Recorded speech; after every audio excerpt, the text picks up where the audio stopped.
अस्सलाम वालेकुम। Live with Adil Shahzeb के साथ मैं हूं आपका मेजबान। इस्लामाबाद हाई कोर्ट से बड़ी अहम खबर, बहुत बड़ी खबर आज सामने आई।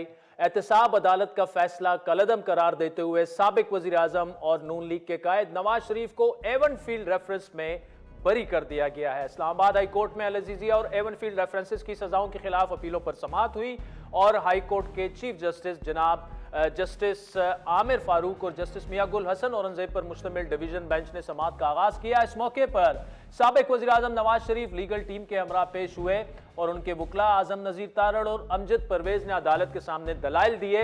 अमजद परवेज ने दलाइल का आगाज करते हुए कहा कि नैब ने पहले यह साबित करना था कि मुलजिम यानी नवाज शरीफ जायदाद को मुबैना तौर पर खरीदने के वक्त अवामी ओहदा रखते थे। नैब कानून में जायदाद की मुबैना मिल्कियत रखने वाले के ज़ेरे किफ़ालत अफराद का जिक्र है। नैब ने यह भी बताना था कि किसी जायदाद की मुबैना खरीदारी के वक्त मुलजिम की जाहिर करदा आमदन क्या थी। एहतसाब अदालत ने एवन फील्ड रेफरेंस में नवाज शरीफ को सेक्शन 9A से बरी कर दिया था। इस केस में अब बस सेक्शन 9A5 बचा है जो आमदन से ज्यादा असासजात से मुतालिक है। अदालत ने अमजद परवेज नैब ऑर्डिनेंस का सेक्शन 9A5 पढ़कर अदालत ने सुनाई। उन्होंने अदालत को बताया कि सेक्शन 9A5 के तहत इस्तिगासा को कुछ हकाइक साबित करना होंगे और 9A5 का तकाजा है कि मुलजिम को पब्लिक ऑफिस होल्डर साबित किया जाए। वकील अमजद परवेज ने नैब ऑर्डिनेंस की मुख्तलिफ शिक्के पढ़कर सुनाई। अमजद परवेज ने कहा कि नैब ने साबित करना था कि नवाज शरीफ ने प्रॉपर्टीज की खरीदारी के लिए अदायगी की। सबसे अहम बात इन प्रॉपर्टीज की ओनरशिप का सवाल है। ना तो जुबानी ना दस्तावेजी सबूत है कि ये प्रॉपर्टीज कभी नवाज शरीफ की मिल्कियत रही हो। बच्चों के नवाज शरीफ के ज़ेरे कफालत होने का भी कोई सबूत नहीं। इन तमाम चीजों को इस्तिगासा को साबित करना होता है। कोई सबूत नहीं कि प्रॉपर्टीज नवाज शरीफ की मिल्कियत या तहवील में रही। अमजद परवेज के दलाइल पर चीफ जस्टिस आमिर फारूक ने सवाल किया कि क्या ये सारा प्रोसिक्यूशन का काम है। इस पर अमजद परवेज ने कहा कि जी बिल्कुल, ये सारा काम प्रोसिक्यूशन ने ही साबित करना होता है। कोर्ट ने मफरूजे पर सजा दी और फैसले में सबूत की बजाय उमूमी बात लिखी। अदालत के बकौल मरियम नवाज शरीफ बेनिफिशियल ओनर थी और नवाज शरीफ की ज़ेरे किफ़ालत भी थी। अदालत ने कहा कि बच्चे उमूमी तौर पर वालिद के ज़ेरे कफ़ालत होते हैं। नवाज शरीफ के वकील ने मजीद कहा कि लाहौर हाई कोर्ट ने एक नैब के मुलजिम IB के साबिक सरबराह ब्रिगेडियर रिटायर्ड इम्तियाज को बरी किया।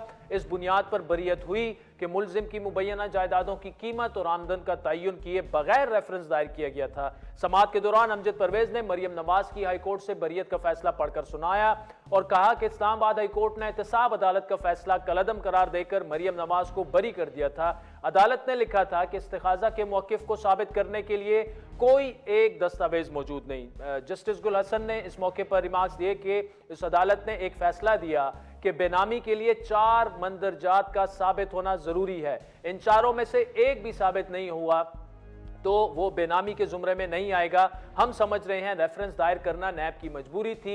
रेफरेंस दायर हो गया और सजा भी हो गई, जिस पर नैब प्रोसिक्यूटर ने अदालत को बताया कि मरियम नवाज की बरीयत के फैसले के खिलाफ नैब ने उस वक्त अपील नहीं की। अब वो फैसला हतमी है, इस पर हम दलाइल नहीं दे सकते। जिस पर मौज़िज़ जज ने सवाल उठाया कि फिर उसको मंजूर कर लें। नैब प्रोसिक्यूटर ने जवाब दिया, जी अदालत ने दलाइल मुकम्मल होने के बाद केस का मुख्तसर फैसला सुनाया और नवाज शरीफ को एवन फील्ड रेफरेंस में सुनाई गई सजा कलअदम करार देते हुए उन्हें बरी कर दिया। इस फैसले के बाद साबिक वज़ीर आज़म नवाज शरीफ ने अपने एक वीडियो पैगाम में कहा कि मैंने मामलात अल्लाह पर छोड़े थे।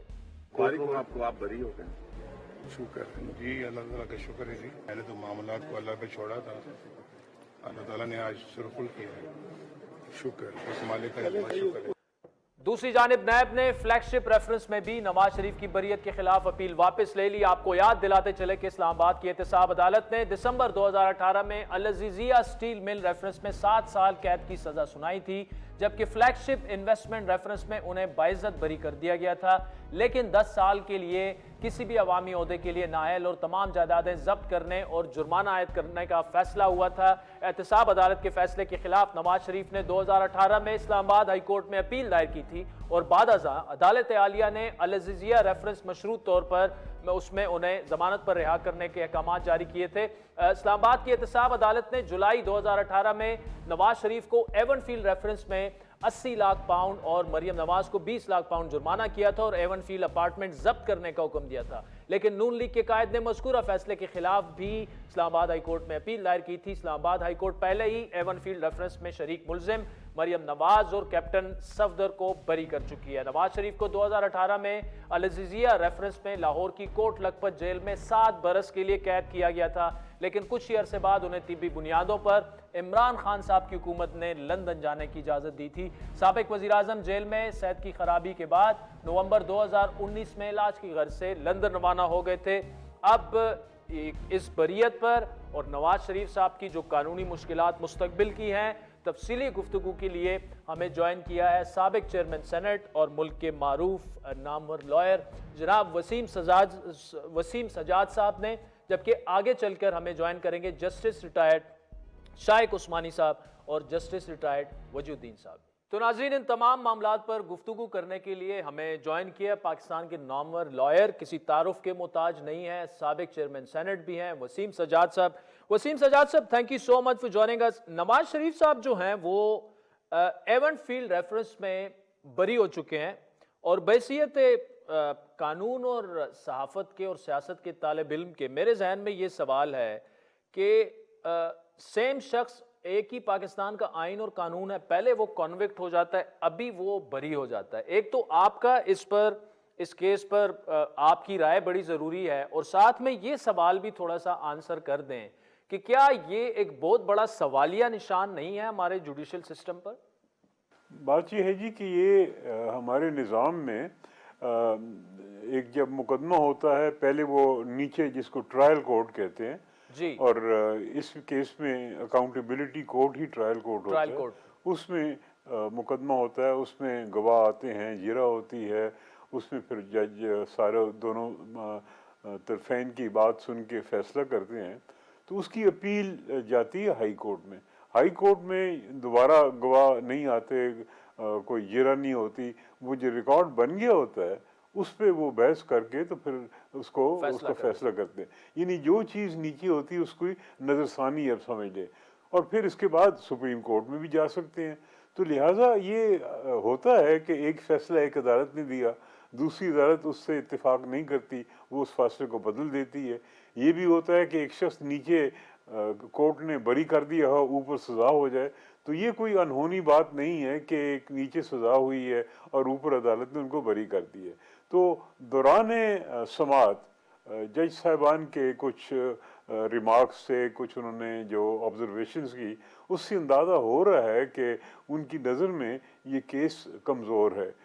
चीफ जस्टिस साहब की एक रिमार्क आया था कि जी चार्ज ही सही फ्रेम नहीं हुआ, और फिर कभी नैब ने पूरी इन्वेस्टिगेशन ही नहीं की। जो पहले से एक जॉइंट इन्वेस्टिगेशन ने जो भी नतीजा निकाला था उसी की बुनियाद पर उन्होंने मुकदमा दाखिल कर दिया।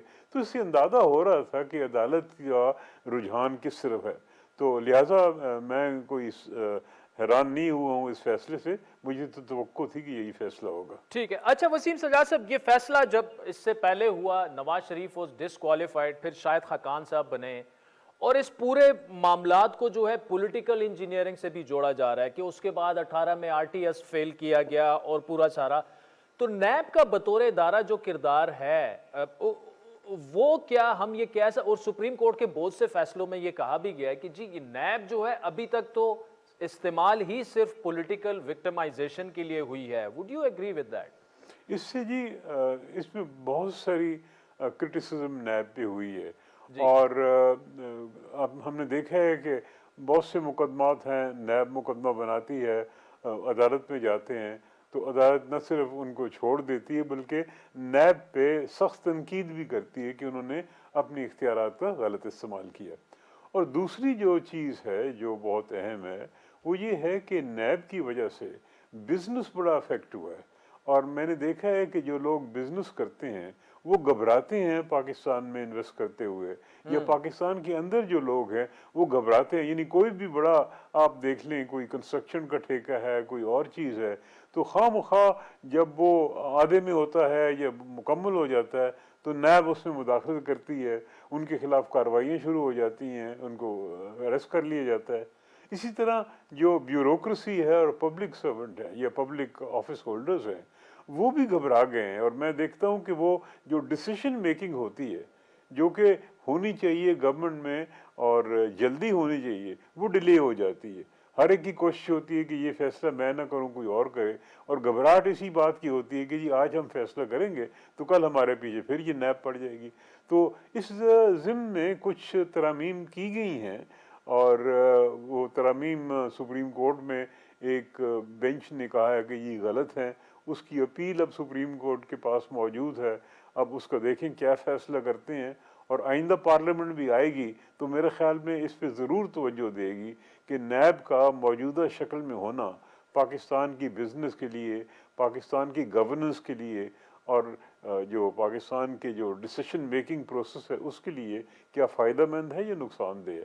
میرے خیال میں اس پہ غور ہوگا اور فیصلہ بھی ہونا چاہیے۔ اچھا سر، تھوڑا سا نواز شریف صاحب اب تو ایون فیلڈ ریفرنس میں تو بری ہو گئے ہیں، العزیزیہ والا معاملہ رہتا ہے، اور شاید جس طرح شاید وہ بھی کمزور معاملہ ہی ہوگا اور اس میں بھی وہ بری ہو جائیں گے۔ آپ کو وہ الیکشن لڑتے ہوئے نظر آ رہے ہیں؟ ایک تو الیکشن ایکٹ میں جو ترمیم ہوئی ہے جس کے مطابق ڈسکوالیفیکیشن جو ہے وہ صرف 5 سالوں کے لیے ہے، لیکن اس پر بھی پی ٹی آئی سمیت بہت سے جو سینئر لائرز ہیں affiliated with different political parties other than PMLN ان کو اعتراض ہے۔ اب نواز شریف صاحب کے الیکشن لڑنے میں کوئی قانونی رکاوٹ ہے اس وقت العزیزیہ کے علاوہ؟ میرے خیال میں جی یہ جو ایشو آپ نے ریز کیا ہے کہ نواز شریف صاحب کو سپریم کورٹ نے نااہل کیا تھا اور کہا تھا کہ یہ تاحیات ہے جی، اور سپریم کورٹ نے یہ فیصلہ دیا تھا آرٹیکل 62 اور 63 پہ انحصار کرتے ہوئے۔ اس کے بعد ایک پارلیمنٹ میں ترمیم کی الیکشن ایکٹ میں، جس میں یہ جو نااہلی کی مدت ہے اس کو فکس کر دیا گیا، یعنی کہ 5 سال سے زیادہ نہیں ہوگی۔ تو اب یہ معاملہ میرا خیال میں یہ بھی ہائی کورٹ اور سپریم کورٹ میں جائے گا۔ پہلے تو یہ اعتراض شاید اٹھایا جائے ریٹرننگ افسر کے سامنے، میں نہیں سمجھتا کہ ریٹرننگ افسر اتنا بڑا فیصلہ کر پائے گا، اس کے سامنے تو قانون ہوگا جس کے تحت وہ اہل ہیں، اور وہ کہے گا کہ جی میں تو اس قانون کے تابع ہوں اور یہ قانون کہتا ہے کہ وہ اہل ہے، میں تو کچھ نہیں کر سکتا۔ اس کے بعد میرے خیال میں جب ہائی کورٹ میں جائے گا تو ممکن ہے کہ اس قانون کو اس بنیاد پہ چیلنج کیا جائے کہ یہ آئین کے متصادم ہے، تو پھر یہ فیصلہ عدالتوں کو کرنا ہوگا کہ کیا پارلیمنٹ نے جو ترمیم کی ہے اس کو اختیار تھا یا نہیں تھا۔ یہ ایک اہم سوال ہوگا، اور میرے خیال میں یہ رکاوٹ بھی میاں صاحب کو دور کرنی ہوگی، یا نہیں تو اس کے موجودگی میں یہ ابہام رہے گا۔ سر اس میں میرا ایک ضمنی سا سوال ہے کہ قانون میں ترمیم جو ہے، آئین میں ترمیم جو ہے، یہ پارلیمنٹ کا کام ہے۔ اب سپریم کورٹ کا فیصلہ ہے ایک طرف جو ہے وہ پارلیمنٹ کی سپریمیسی ہے، ایسے میں بھاری کسے سمجھا جائے گا ان دا کورٹ آف لا؟ دیکھیں جی یہ جو دونوں جو ہیں آئینی ترمیم اور عام قانون میں ترمیم، یہ دونوں ترامیم پارلیمنٹ کرتی ہے۔ فرق یہ ہے کہ جب آئین میں ترمیم کی جاتی ہے تو وہ 2/3 اکثریت سے ہوتی ہے، اور اس کی جو اہمیت ہے یا اس کی جو ہائرارکی میں جو اس کا سٹیٹس ہوتا ہے وہ عام قانون سے اونچا ہوتا ہے۔ اور اگر ایک قانون میں اور آئین میں کوئی تصادم آ جائے تو آئین حاوی ہوتا ہے، قانون کو پھر وہ کہتے ہیں جی یہ کل عدم قرار دے دیا گیا ہے، یہ الٹرا وائرس جس کو انگریزی میں کہتے ہیں۔ تو یہ ایک ایشو ہے کہ بھی اگر ایک سپریم کورٹ نے آئین کی تشریح کی ہے تو وہ آئین کا ہی ایک حصہ سمجھا جائے گا، یعنی اس کو آپ یہ نہیں کہیں گے کہ جی سپریم کورٹ کا فیصلہ ہے اور پارلیمنٹ نے اس کو ختم کیا ہے۔ سوال یہ ہوگا، اور میرے خیال میں یہ عدالتوں میں جائے گا، کہ یہ جو سپریم کورٹ نے تشریح کی ہے اس کی کیا حیثیت ہے، کیا اس کو آئینی حیثیت ملے گی یا ایک عام قانون کی حیثیت ہے جس کو وہ رد کر سکتی ہے عام اکثریت سے پارلیمنٹ۔ سو لہذا یہ ایک ایشو میرا خیال میں ابھی ہے اور ممکن ہے یہ اٹھایا جائے۔ مجھے تو شاید میں نے پڑھا تھا کہ کسی نے آلریڈی ہائی کورٹ میں یہ سوال اٹھایا ہوا ہے، لیکن آئندہ کیا ہوتا ہے واقعات ہی بتائیں گے کیا ہوتا ہے۔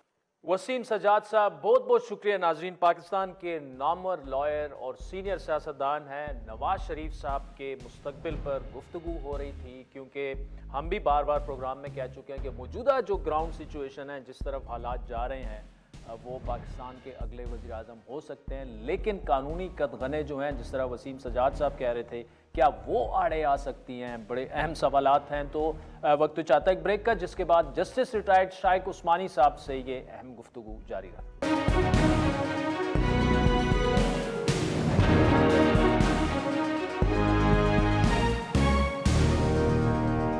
वेलकम बैक नाज़रीन। जस्टिस रिटायर्ड शाइक उस्मानी साहब हमारे साथ मौजूद है और उनका एक क्लिप भी आपने देखा। जस्टिस साहब, बहुत शुक्रिया। ये जो एवनफील्ड रेफरेंस में नवाज शरीफ साहब को बरी किया है, एतराज़ात भी उस पर हो रहे हैं और ये कहा जा रहा है कि जी ये देखे ना, सारा बस ये वन साइडेड जस्टिस हो रहा है, स्पीडी जस्टिस हो रहा है, इन्होंने बरी होना था और उन्हें वज़ीर आज़म बनाने के लिए ये सब कुछ करवाया जा रहा है। लेकिन इस रेफरेंस पर आपने 4-5 साल पहले भी बात की थी, उसमें जो भी लकूमत थे, आप इस फैसले को कैसे देख रहे हैं शाइक उस्मानी साहब? देखिए, उस बहुत पुरानी बात आप का जिक्र कर रहे हैं। उस वक्त तो शायद मैंने केस पढ़ा होगा, मेरे ज़हन में होगा, अभी तो इतना ज़हन में नहीं है। लेकिन बरसूरत जो मुझे याद है और जो हम सुन रहे हैं, उससे जाहिर यही होता है कि इसमें जो नैब ने अपना केस सही नहीं बनाया था। मैं ये नहीं कहूँगा कि गलत था, ये सही था, लेकिन नैब का केस सही नहीं था। तो इस वजह से मुझे उस वक्त ये समझ में आ रही थी कि इसमें यकीनन बरी हो जाएंगे। इस वजह से मैंने उस वक्त स्टेटमेंट दी थी। और अब ये सामने आ गया आपके सामने, एक केस में तो उनको एवनफील्ड में फिर बरी हो गए वो, और दूसरा एक अजीजिया केस रह गया है। मेरे ख्याल में उसका भी हशर यही होगा जो एवनफील्ड का हशर हुआ। अब देखिए, बात असल में ये है कि नैब की जो सिस्टम है काम करने का, वो इतना नाकिस है कि आप समझ नहीं सकते। वो पहले इंक्वायरी करते हैं, उसके बाद फिर इन्वेस्टिगेशन करते हैं, फिर रेफरेंसेस होते हैं, एडमिनिस्ट्रेटिव काम होता है मोस्टली, और उसमें काफ़ी इंटरफेरेंस वगैरह भी होती है दूसरे डिपार्टमेंट्स की। तो नैब आम तौर से अपने केसेस में कामयाबी उसको नहीं मिलती, कमी नहीं मिलती है। और जब मिलती है तो शायद इस वजह से मिलती है कि ये फैसला कर दिया गया होता है कि उनको कामयाबी हो। ये सर आप बड़ी अहम बात कर रहे हैं, यानी इन प्लेन वर्ड्स, जो कि सुप्रीम कोर्ट अपने फैसलों में भी कह चुकी है कि नैब जो है वो प्योरली पॉलिटिकल विक्टिमाइजेशन के खिलाफ के लिए ही इस्तेमाल हुआ है, अभी तक हमने जो देखा है। जी, ये तो देखिए ना, नैब के पहले जो एहतसाब का पहला इदारा शुरू हुआ था जो सैफुर रहमान के ज़माने में, तो जो उसका मकसद सिर्फ यही था कि जो अब उसके पॉलिटिकल अपोनेंट्स को किस तरीके से काबू किया जाए, किस तरह से उन पर दबाव डाला जाए। और इस किस्म का ऑर्गेनाइजेशन दुनिया में कहीं और नहीं है। हमारे पास लॉज मौजूद है, एंटी करप्शन के लॉज, आप उसको इस्तेमाल करें और लोगों के खिलाफ कार्रवाई करें। लेकिन कोई ज़रूरी है कि आप एक अदारा बनाएं जो एडमिनिस्ट्रेटिव कंट्रोल में हो, और उस पर असरअंदाज भी वो हो सकता है, और उसके तौर तरीके जो होते हैं वो दूसरे होते हैं बिल्कुल। मेरा तो काफ़ी जान पहचान है इन लोगों के साथ, और मैं जानता हूँ इन लोगों को किस तरह से लोग काम करते हैं। तो मेरे ख्याल में ये एक अदारा ऐसा है जिसको कि जल्दी से जल्दी ख़त्म ही कर दिया जाए तो बेहतर होगा मुल्क के। अच्छा सर, एक सवाल जो मैं इस पूरे प्रोग्राम में जो भी पैनलिस्ट हैं सबसे बारी बारी उठा रहा हूँ, एक ये कि सेम केस है, पाकिस्तान का आइन भी वही है, पाकिस्तान का कानून भी वही है, पाकिस्तान की अदालतें भी वही हैं, लेकिन आप 3-4 साल पहले, 5 साल, जितना भी अरसा हो गया, उस वक्त तो आप कन्विक्ट करके सजा दे देते हैं, आज आप बरी कर रहे हैं। ये सब कुछ हमारे जुडिशल सिस्टम के बारे में क्या रिफ्लेक्ट कर रहा है? मतलब मैं एक तालिब इल्म की हैसियत से समझना चाहता हूं कि या तो वो वाला फैसला गलत था या फिर आज वाला फैसला गलत है। मतलब कोई कंफ्यूजन सी है, या इसे ये कहा जाए कि इंडिविजुअल्स जो हैं वो ज्यादा इंपॉर्टेंट हैं हमारे इदारों से आज भी। जी देखिए, बात आपने सही कह दी, जो कहना था आपने सही कहा। और नैब का इदारा जो है उसका जो तौर तरीके हैं वो यकीनन जो जुडिशल प्रिंसिपल्स हैं उसके लिहाज से तो नहीं होते। वो एडमिनिस्ट्रेटिव ऑर्गेनाइजेशन है और वो काम करते हैं किसी के कहने से, किसी की वजह से, कल वजूहात की वजह से। तो उनका आमतौर से उनके केसेस का हशर यही होता है जो हुआ है। और बहुत से केसेस मैंने देखे हैं जो कि रोज बरोज हमारी नजरों से गुजरते रहते हैं, जिसमें यही हशर होता है नैब की केसेस का। शाज़ नाज़िर ऐसा होता है कि नैब ने कोई ऐसा केस बनाया हो जो कि बिल्कुल टाइट, वाटर टाइट हो और उसमें कन्विक्शन भी मिल जाए, और वो कन्विक्शन कभी मिल भी जाती है तो फिर उसके बाद भी काफ़ी चीज़ें, हरकतें होती रहती हैं। मसलन अभी दूसरे केस में आपने देखा कि ये जो फ्लैगशिप केस में उसमें उन्होंने अपील भी फाइल की है, वो अपील विड्रॉ भी कर ली। जी तो अब ये देखिए, तौर तरीके से जाहिर होता है कि इनके जो तौर तरीके सही नहीं है। बहरसूरत एक दफ़ा आपने अपील फाइल कर दी तो आपको नहीं चाहिए था कि आप उसको विड्रॉ करें। वो तो साफ जाहिर होता है कि ये अगर आपने किया है तो किसी वजूहात की बिना पे किया है, और अपील को चलने देते। अपील अगर कोर्ट समझती डिसमिस करना चाहती है फिर तो ठीक था। ठीक। अच्छा सर, आखिर में एक और मामला चल रहा है, ये जो पीटीआई के इंट्रा पार्टी वाला है, इमरान खान लड़ रहे हैं नहीं लड़ रहे उस बहस में नहीं पड़ते, लेकिन एक क्या पीटीआई के आइन के तहत ही अगर ये इलेक्शंस हुए तो ईसीपी एक्सेप्ट करेगा? अगर उसके, क्योंकि 4-5 दिनों का टाइम दिया, 2 तारीख को इंट्रा पार्टी के इलेक्शंस हो रहे हैं, लेकिन आइन शायद ये कहता है कि आपने ग्रॉस रूट लेवल से डिविजनल और प्रोविंशियल और वो इलेक्शंस करके फिर चेयरमैन के इलेक्शंस करवाने हैं। क्या ये एतराज लगाया जा सकता है ईसीपी की जानिब से कि चूंकि आपने अपने आइन को फॉलो नहीं किया तो आपका सिंबल जो है वो हम विड्रॉ कर लेते हैं? हाँ, ये तो है ना, कानून में है ये कि अगर कोई पार्टी इंट्रा पार्टी इलेक्शन जो है वो कंप्लीट नहीं करती और उस तरीके से जो प्रॉपर तरीका है, तो उस सूरत में जो उसके खिलाफ कार्रवाई हो सकती है कि उसको इलेक्शन सिंबल अलॉट नहीं होता। ये कानून में लिखा हुआ है और जिसकी वजह से ये किया गया है। और ये जो पार्टी है पीटीआई का, तो पिछला भी इलेक्शन जो था आपको याद होगा, जब इन्होंने पहले किया था, जब नई पार्टी बनी थी यहाँ पर और इलेक्शन में आने से पहले, तो इनमें काफ़ी प्रॉब्लम्स हुए थे इनके इंट्रा पार्टी इलेक्शन में। और उसमें वो पैलेट जो स्टेज के ऊपर कुछ काफ़ी हरकतें हुई जिसकी इरेगुलरिटीज, पैसेज वगैरह इस्तेमाल हुए। बिल्कुल जी जी जी।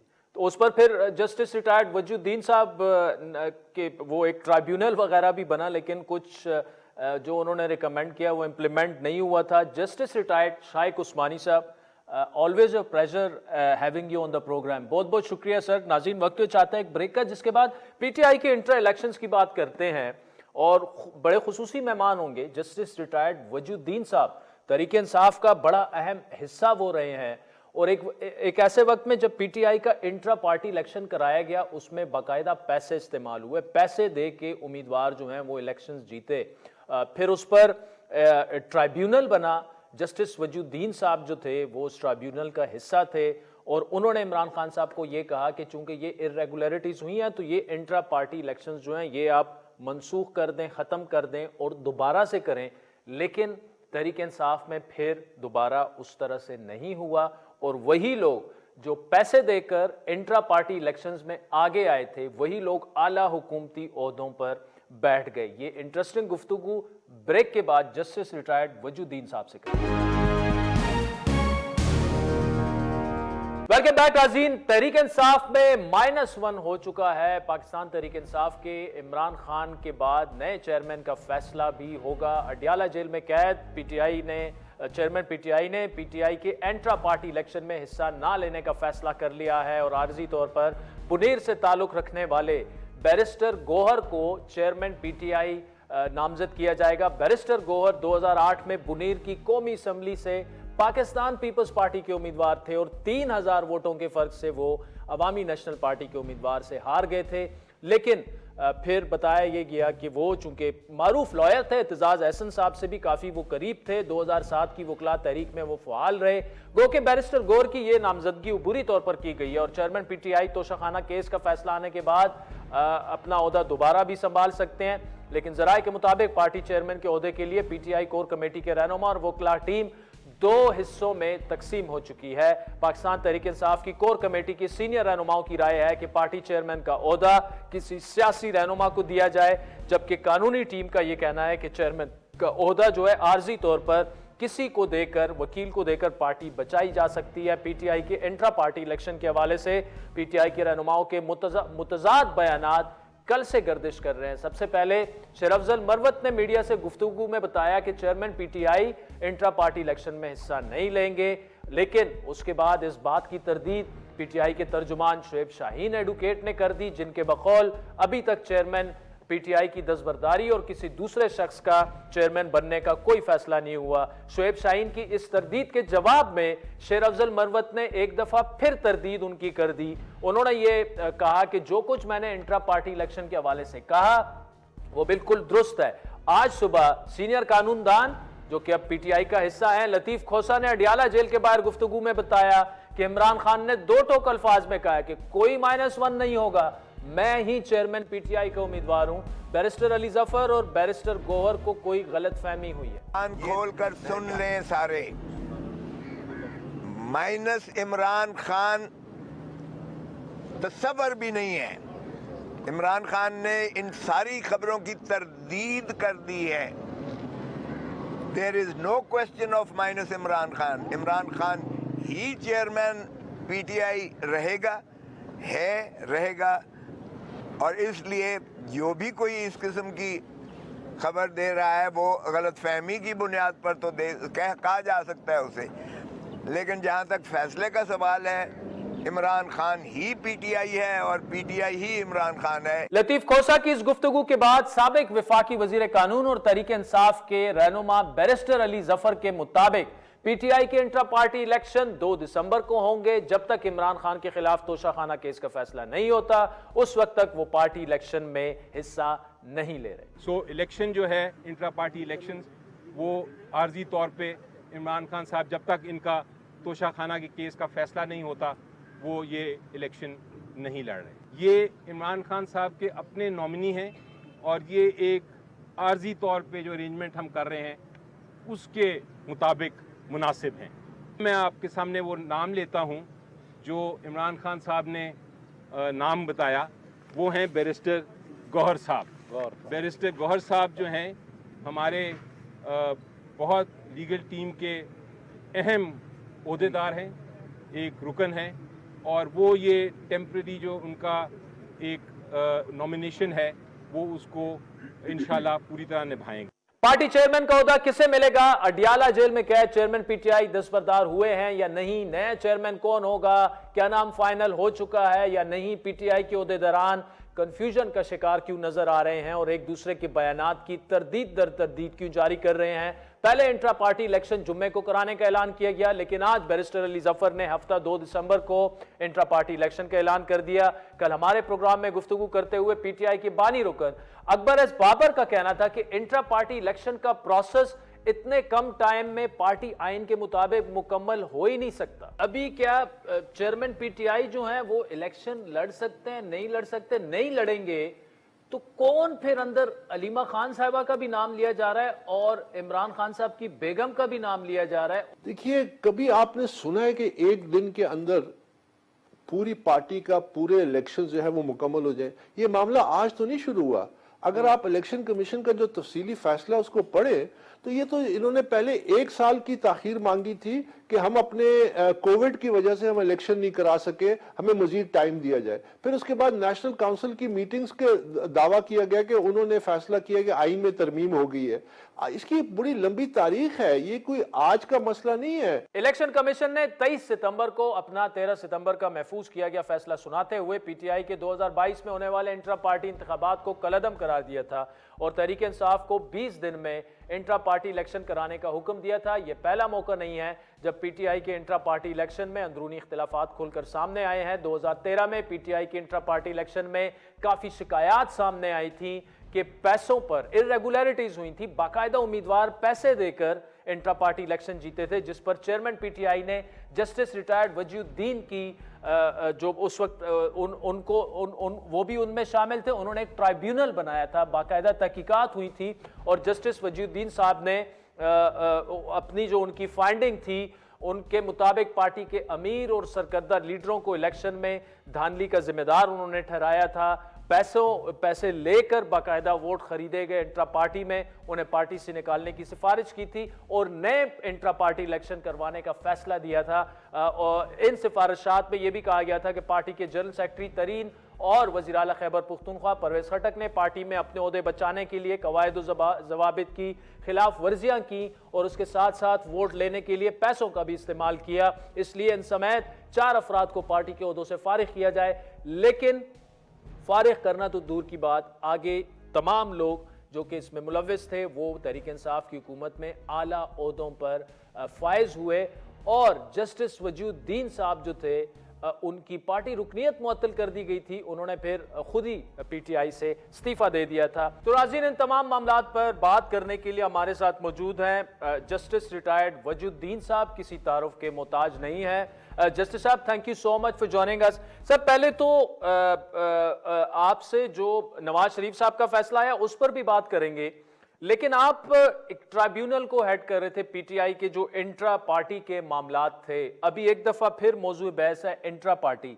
तहरीक इंसाफ का नारा यह था कि ग्रॉस रूट लेवल की पार्टी है और पाकिस्तान की पहली पार्टी होगी जिसमें कि जमहूरियत जो है वो जड़ों में सरायत कर चुकी है और कारकुन मुंतखब करेंगे चेयरमैन को। लेकिन फिर हमने देखा कि तहरीक इंसाफ में जो इंट्रा पार्टी इलेक्शंस हुए उसमें बाकायदा करप्शन हुई, उसमें पैसे चले, उसकी फिर इन्वेस्टिगेशन हुई। आप उस पूरे प्रोसेस का मतलब आई विटनेस भी हैं, तो सर ज़रा शेयर कीजिएगा कि क्या उस वक्त क्या हुआ था और क्या उस तजुर्बात से पीटीआई ने कुछ सीखा?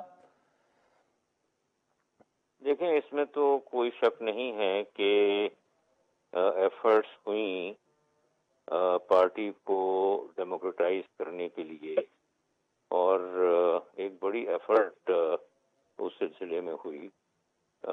हामिद खान साहब चीफ इलेक्शन कमिश्नर थे, उन्हीं की वॉच में इलेक्शंस कराए गए, लेकिन इलेक्शंस में प्रॉब्लम्स थी, और जैसे कि आपने कहा कि सीरियस इरेगुलरिटीज, इवन इलीगैलिटीज हुई, तो एक ट्राइब्यूनल बनाया गया। मैं उसमें था, मेरे साथ यूसुफ मलिक गबोल साहब थे। तो हमने जब इन मामलात को आइडेंटिफाई किया तो महसूस ये हुआ कि 2-4 इलेक्शन रिजल्ट्स को आगे पीछे करने से कुछ नहीं होगा। बेहतर ये है कि दोबारा से इंट्रा पार्टी इलेक्शंस हों। ठीक।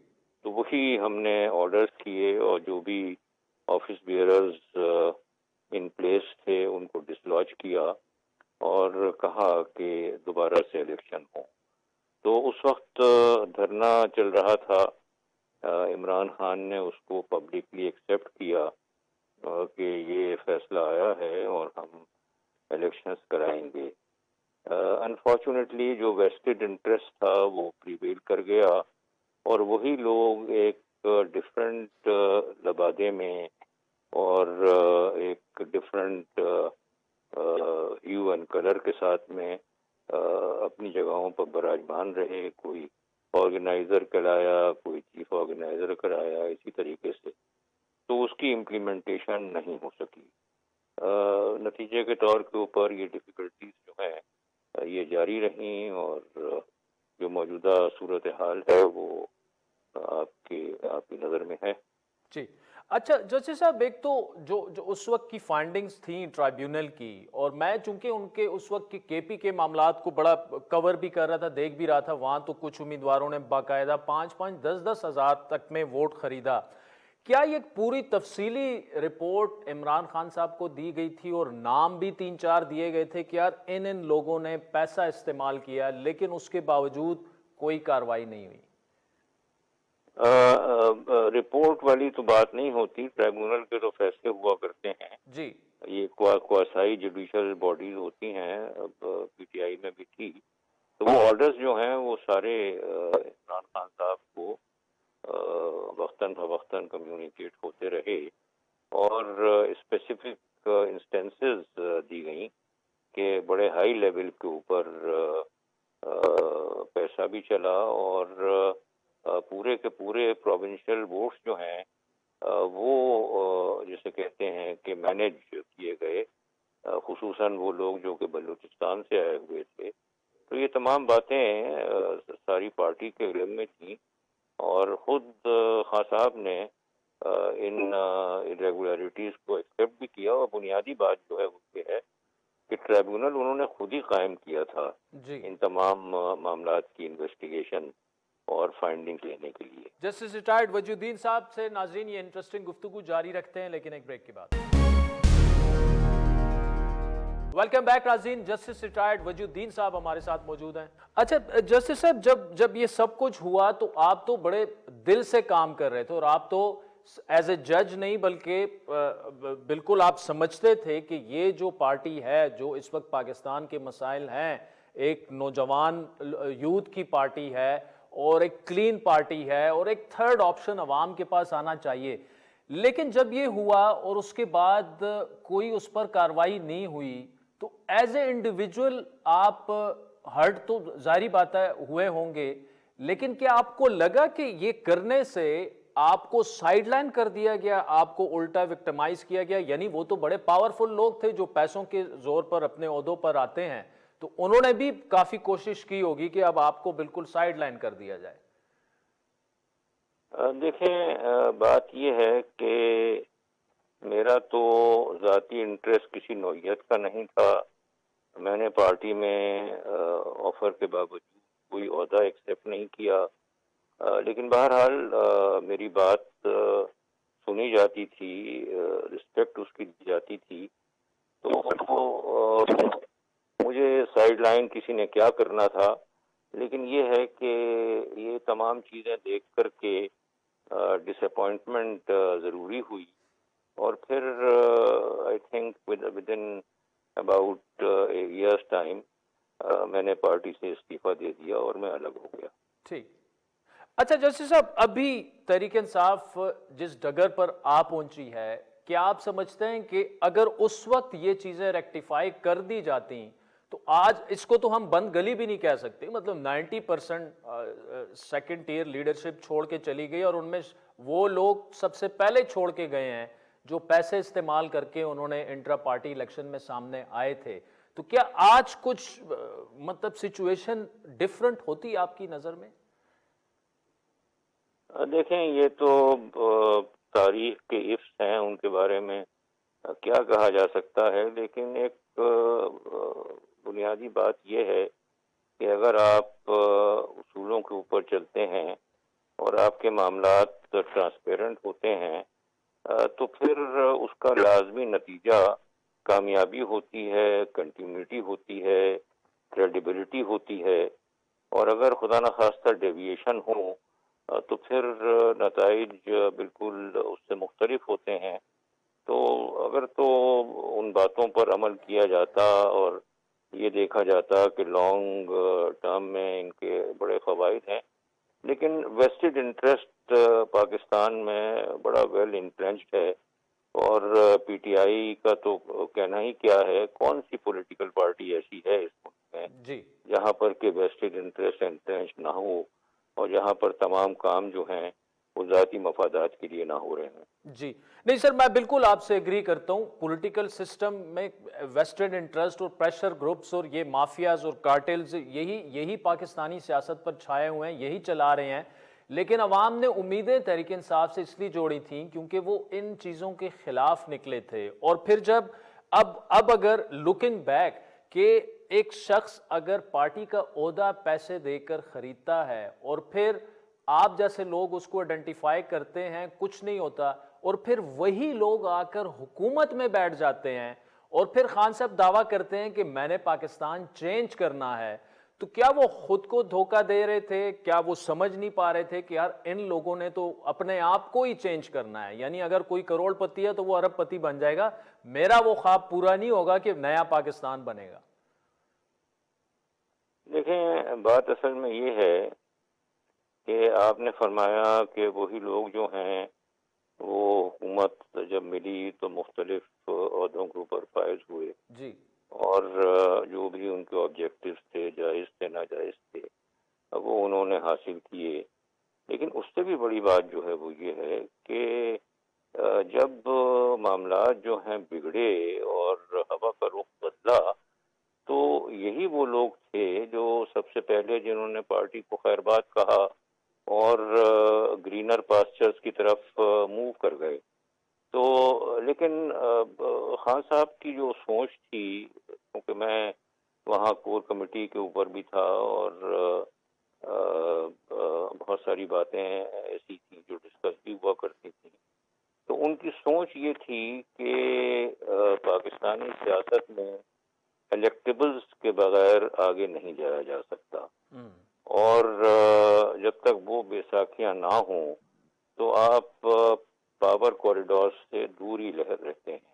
لیکن یہ ایک بڑی شدید غلط فہمی تھی, کیونکہ ہم نے 2018 کے الیکشن میں دیکھا, اس وقت تک تو میں پارٹی چھوڑ چکا تھا, ہم نے یہ دیکھا کہ لوگوں نے بنیادی طور کے اوپر پی ٹی آئی کے نشان کو, بلے کو ووٹ دیا.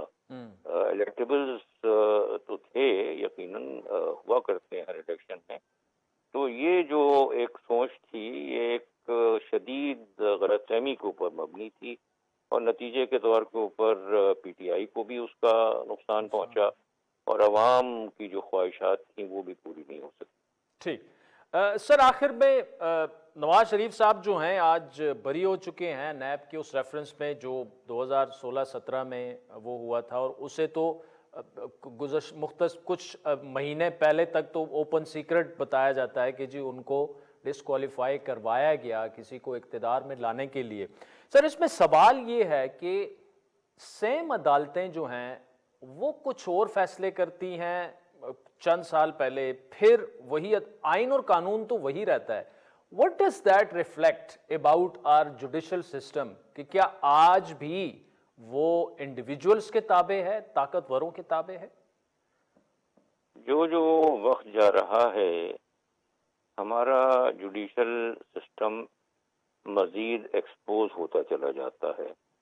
اب آپ دیکھیے, ایک طرف تو باتیں ہو رہی ہیں سپریم کورٹ میں کہ جناب جنہوں نے 1999 کو ویلیڈیٹ کیا تھا ان ججوں کی ٹرائل ہونی چاہیے, اور یہ بات کہا جا رہا ہے کہ 3 نومبر 2007 کو جو ہوا اس کے متعلق تو اتنا بڑا لائرز موومنٹ چلا, لیکن پرویز مشرف نے جو ٹیک اوور کیا تھا اس کے بارے میں کچھ بھی نہیں ہوا. تو ایک طرف تو یہ بلند و بانگ دعوے کیے جا رہے ہیں, اور دوسری طرف ہم نے دیکھا کہ کس نوعیت سے میاں نواز شریف کو ایگزٹ دیا گیا, اور اس میں انہی ججوں نے اسلام آباد ہائی کورٹ کے اور لاہور ہائی کورٹ کے انہوں نے فیسیلیٹیٹ کیا, اور یہاں تک کہا کہ اگر تو ان کو کچھ ہو گیا تو پھر وہ لوگ جنہوں نے ان کو رکھا ہوا ہے, امپریزن کیا ہوا ہے, وہ ذمہ دار ہوں گے. اب وہی لوگ جو ہیں وہ فیصلوں کو اپسیٹ کر رہے ہیں, اور جسے کہتے ہیں کہ پوسٹ ہیسٹ رفتار سے اپسیٹ کر رہے ہیں. اور دوسری طرف ایک بندہ ہے جس کو کہ فیئر ٹرائل بھی نہیں مل رہی ہے, جس کے متعلق اسلام آباد ہائی کورٹ کا فیصلہ آتا ہے کہ جی یہ جو جیل ٹرائل تھی یہ غلط تھی, اس کے بعد پھر وہ دوبارہ سے اسی قسم کا آرڈر کرتا ہے. اور اب تو آرٹیکل 10A کے ماتحت آپ کے علم میں ہوگا کہ فنڈامنٹل رائٹ ہے فیئر ٹرائل جو ہے جی, اور وہ اس طریقے سے کیسے ممکن ہے کہ جہاں پر کہ نہ میڈیا کو اجازت ہے, نہ نارمل کورٹس میں کارروائی چلے گی, اور سب کچھ جو ہے وہ قبول ہے, اور ایک طرف ایک نوعیت کے آرڈرز ہو رہے ہیں اور دوسری طرف دوسرے نوعیت کے آرڈرز ہو رہے ہیں, جیسے کہ سب طرف کمانڈ پرفارمنس ہے. معاف کیجیے گا, یہ جو کچھ بھی عدلیہ کا جو ایک انفارچونیٹ رخ ہے, یہ تو جو وقت گزر رہا ہے اس کے ساتھ ان کا مزید ایکسپوجر ہوتا چلا جا رہا ہے. اب یہ بات تو ہے ہی نہیں کہ کل کو کوئی آرڈر تھا اور آج کوئی اور آرڈر ہو گیا. اب تو ایک ہی ساتھ مختلف نوعیت کے پیرالل آرڈرز جو ہیں پاس ہو رہے ہیں, چلیں کنسسٹنٹ آرڈرز ہیں. ٹھیک, جسٹس ریٹائرڈ وجیہ الدین صاحب, thank you so much for joining us. ناظرین آج کے پروگرام پر فیڈ بیک ضرور دیجیے گا, ہمارا ٹویٹر ہینڈل ہے @عادل شاہ زیب. اجازت دیجیے, خدا حافظ.